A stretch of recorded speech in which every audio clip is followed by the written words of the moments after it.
Hello, what's good, everybody? Thank you for stopping by to visit the channel for this upcoming game preview.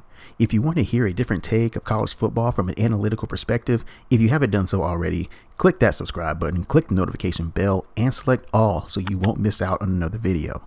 Also, like the video, it does help the channel grow, and give me your score prediction in the comment section below, even if you agree or disagree with my score prediction. Now that we've gotten that out the way, let's get to it. Alabama versus Ole Miss in Tuscaloosa. As per usual, the standard CBS time slot, theme music and all, 2:30 p.m. Central, 3:30 Eastern, Brad Nessler, Gary Danielson on the call. I expect fireworks in this game.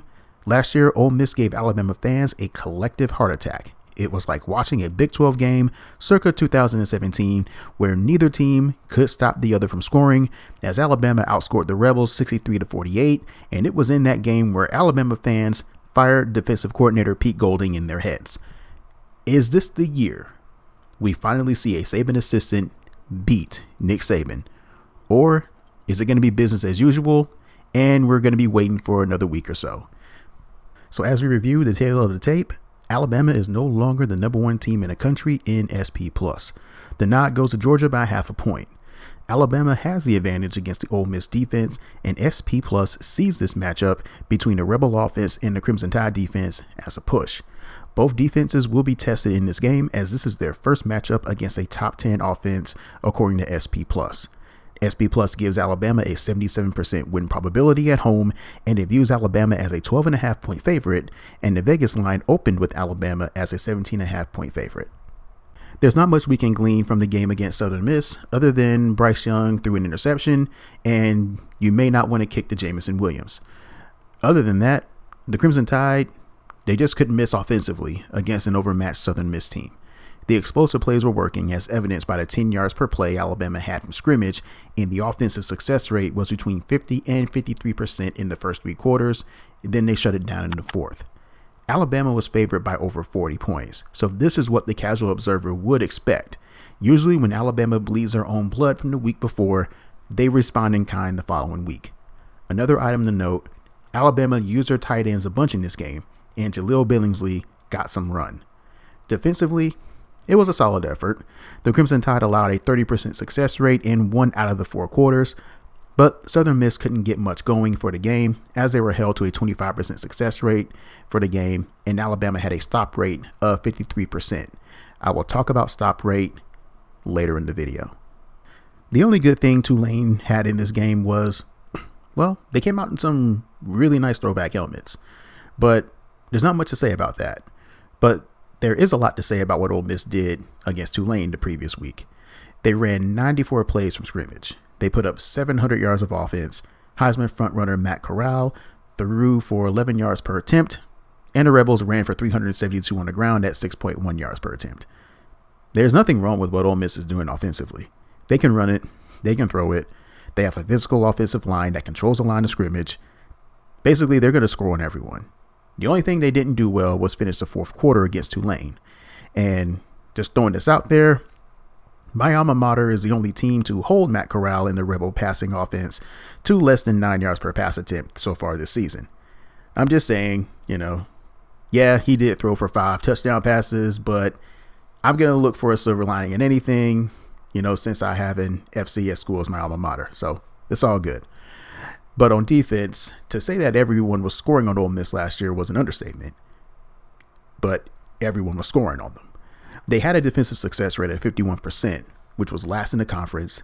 They were last in yards per play allowed, last in the conference in rushing yards allowed, and 12th in yards per play allowed. On defense, Ole Miss is much improved from the swinging gate that it was last year. They improved their defensive success rate to 41%. They're 8th in the conference in yards per play allowed, and they're 7th in the conference in third down conversion defense. They had no choice but to go up. Another thing to note is they might be 12th in defensive success rate, but 41% would have been good for 4th in the conference last year. The only concern for the Rebels is when their opponent gets in a scoring position. When an opponent gets in the red zone, they allow 6 points per scoring opportunity. However, any place in between that, the Rebel defense is going to make you work for your yards. For the last 3 years, I utilized a computer model But for this year, I created a rating system that's based on the principles of Elo. Now, it is structured by the point differential of the average college football team. And if you're not familiar with Elo, it runs simple like this. After every game, the winning team takes points from the losing squad. The difference between the ratings of the winner and loser determines the total number of points gained or lost. So if the higher rated team wins, they receive a small fraction of the ratings points from the lower rated team. But if the lower rated team wins in an upset, they'll get a bigger boost relative to their rating. Bigger the upset, the bigger the ratings boost. And also, if the favorite plays worse than expected, they will also get dinged as well. So as to what goes on in the rating system is a few parts of a weighted recruiting average, some parts returning production, and recent ranking history. Now, these ratings are different from the tail of the tape where I use SP+. In this matchup, it has Alabama winning by the score of 41-26, and it gives Alabama an 80% win probability. So it is quite bullish on Alabama in this game. All right, so it's time to get to the predictions. Ole Miss is a heavy underdog, obviously, and they're playing on the road. So what do they need to happen in order for them to pull off the upset? For me, I have three numbers that'll help them win the game, in my opinion. 85, 10%, and 68%.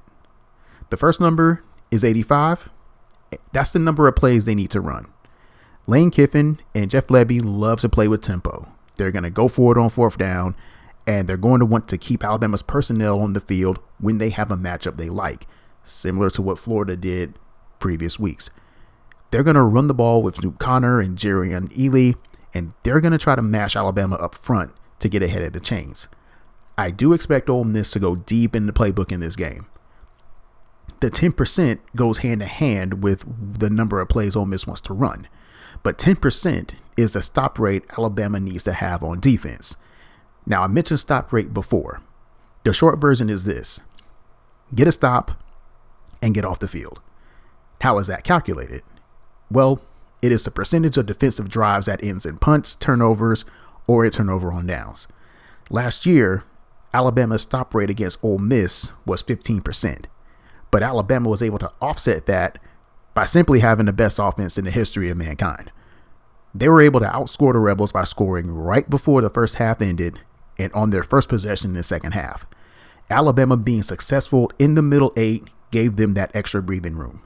Right now, the Bama offense is not operating at the Death Star level, but it is still a work in progress. The last number, 68%. That is Matt Corral's completion percentage. I'm going to say it once again. Accurate quarterbacks give Alabama fits. Can he hit Jonathan Mingo? Can he hit Braylon Sanders against Alabama's tight coverage? Because you know, Alabama is going to challenge every single throw. Ole Miss must hit all three in this game. 2 out of 3 is not going to get it done against Alabama. And I don't see them hitting the 85 plays. Alabama is going to come out in 12 personnel, which is 1 running back, 2 tight ends for most of the game. And Alabama's goal is going to get down to that defensive depth chart of Ole Miss, and I expect a lot of body blows as they want to keep Ole Miss's defense on the field more than they want to. There is a reason why Alabama utilized the tight ends the way they did last week, and I expect a big game from Cameron Latu and Jaleel Billingsley. I know Ole Miss had a bye week, but I believe in taking a bye week early in the season. That can affect your rhythm, especially if you like to play up tempo. The Alabama crowd is going to be huge in this game. They're going to be lathered up, as well as another L word I'm not going to use in this video, and it is the first true road game for Ole Miss, I got Alabama to the score of 45-31. I expect neither team to put on the brakes because there's pressure on both teams to put points on the scoreboard. With that being said, that's a wrap for this video. Let me know what your thoughts are in the game in the comment section below. Give me your score prediction and tell me why your respective team is going to win the game. Hope you enjoyed the video. Please give the video a like. And if you love college football as much as I do, hit the subscribe button if you want to stay updated with the latest previews and the occasional highlights. And as always, thank you for visiting the channel and thanks for watching.